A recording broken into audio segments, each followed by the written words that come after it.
Hey guys, it's Robert here, the Lifepreneur with the Unforgettable You Journey.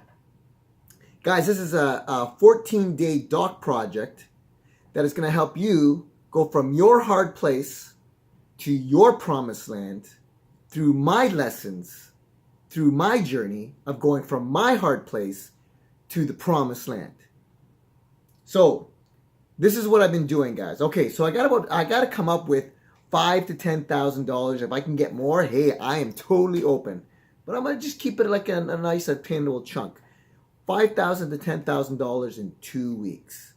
Okay, so some people are thinking, WTF? How are you gonna do that? Well, one, I'm connected my head to my heart. Got that roadway going on. You go to my Facebook page and you can probably see a diagram in my art class that I made for my audience, explaining that whole situation. Once you get that connection going, then what will happen is you get your ego out of the way, get your conventional mind out of the way, those two important things, submit your body to the work habit that is going to be required, but getting back one step, getting your mind and your ego out of the way and allowing that something, the breath of God, if you want to call it, or the source, to be the energy, to give you the ideas, to show you what you need to do as a work habit. And that's where you submit your body, that's submitting your body that comes in, and allowing that to go. And guess what, guys? Through that situation, through that combination, you can go all night, all day, all night, all day, all night, like an energy bunny, and never run out of energy. Why? Because it's not on your power, not on your thinking. It's supernatural, divine power that's coming into your life and is going to help you rock your world. So, that being said, where the hell do you start? Well, guys, first thing I'm going to do right now is I'm going to put on some killer music to get into the mood and get into creation and get into the awe of things. Call it crazy, man, but everybody has their way of getting into the groove, getting to creation. You have to create, then you connect, and then you collaborate. But you got to start somewhere, and that's creation. Okay, so we got the music kicking in. Now, we got to go from a hard place to your promised land. So how the heck do you do that? Okay. My suggestion is this. Now, this is what I've done. I like to go and see what other people have done in the past and learn from other situations that are in the past. So my question was, okay, so what was the hardest thing that human beings had to overcome? The hardest thing. Now, there's a lot of rescue missions that happened on Earth. There's lots of things that are going on Earth. But what is the one thing that tests our will, our spirit, our body, takes us to the most extreme environment of, you know what, if there's a slight little F up somewhere, there could be a possibility I ain't coming back. So I did some research of rescue missions that are out there, because this is a bit of a rescue mission. When you're going from a hard place to your promised land, that's a rescue mission. That is a mission. I got to overcome.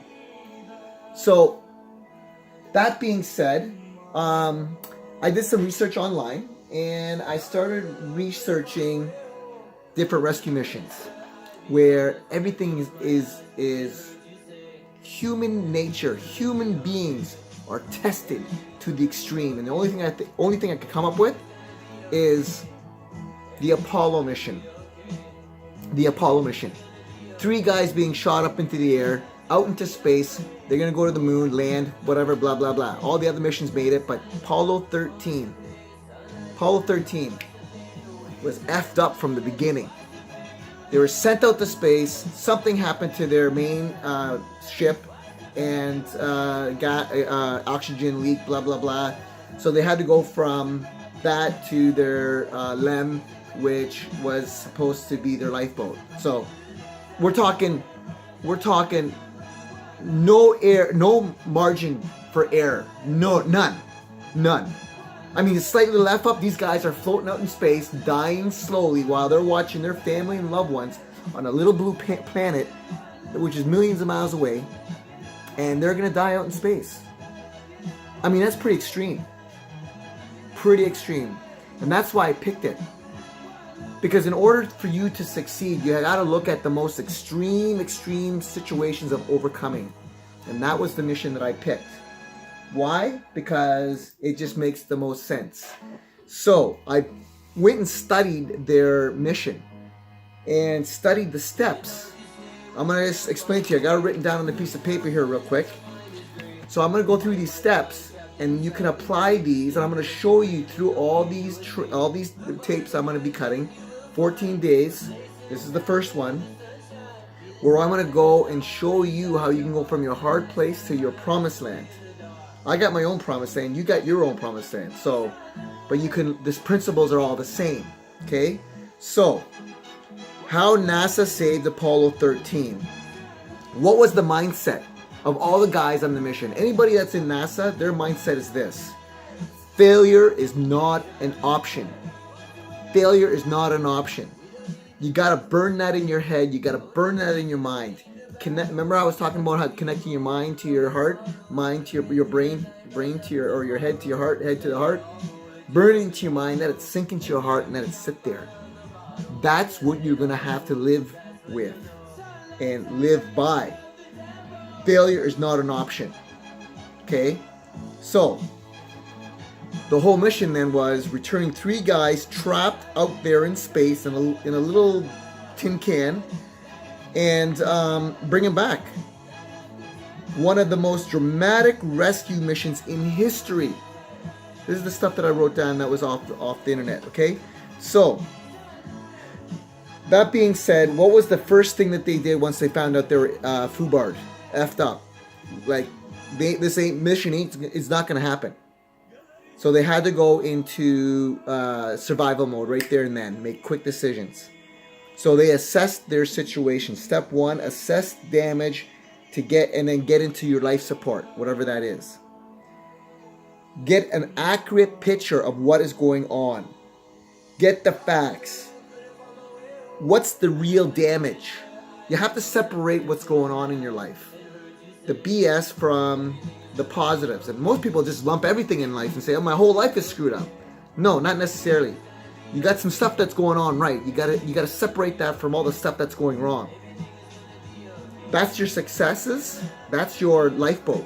Over there is your failures and the shit that you're in right now. So there's some stuff that you have to separate.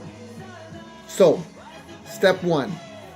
And then the crew, this is what the crew did once they found out they're screwed. After discovering the oxygen tank leak, they closed the hatch between the CM, the main control ship, from the LEM, their little ship that was going to take them to the moon and bring them back up, whatever. Anyways, so they had it all shuffle into this small little ship. Okay. They reacted spontaneously, similar to the submarine crew closing the hatches to limit the amount of flooding. Okay, same thing with the submarine. The submarine is long. You got a hole in the front of the ship. Everybody's running to the back of the ship and closing all the hatches behind them. Why? Because you don't want that flood water to go all the way through the ship, or that ship is foobarred and going down to the bottom of the ocean, which is another extreme place that you don't want to be caught in. No. That is not a one way to go. You don't want to die in the middle of the ocean on the bottom, and you don't want to be out in space dying either. Those are 2 worst ways you can go. So, that being said, I'm going to stop there. There's some other steps too. I'm just going to name them off, but I'm not going to go read through them. Step 2 is reaching out to Houston Command Center. So that means maybe reaching out to your coaches, reaching out to some mentors, kind of getting feedback both ways. Step 3 is determine the objective. Before you can start moving around, doing stuff and, ripping your shirt off and pretending you're Tarzan, and you gotta know what your mission is. You gotta know the objections and kick it into gear. You know, step 4. That's when, once you get your mission, okay, once you get your connection with your coaches and stuff like that, and then once you've basically got a real picture of your damage and what your life support is, okay, now what you got to do is do step 4, and that is look for options. What are your assets and positives? And I'll be breaking that out in later on videos and stuff like that. Step 5 is create, execute, and progress. Not create, execute, perfection, because perfection is the killer of all progress and even getting started. So many people worry about getting started, so they worry even more, and they don't get started because they're too busy trying to get it perfect. Life, shit happens, man. It ain't perfect. You just gotta keep moving forward. That's something that I'm learning. Step 6, check in with Houston Control Command Center. Make sure that you got the right what's the word I'm looking for? You got the right angle. You're flying straight. You're gonna hit target. They tell you if you're off target or on target. If you're, they're there to help you. Okay. Step 7, keep creating, keep connecting, and keep collaborating, which will actually open up to more levels of creating, more connection, collaboration. And I'll explain that in later videos as well. So, guys, that is the end of this video here of the Unforgettable You Journey, going from a hard place to your promised land and profiting from it.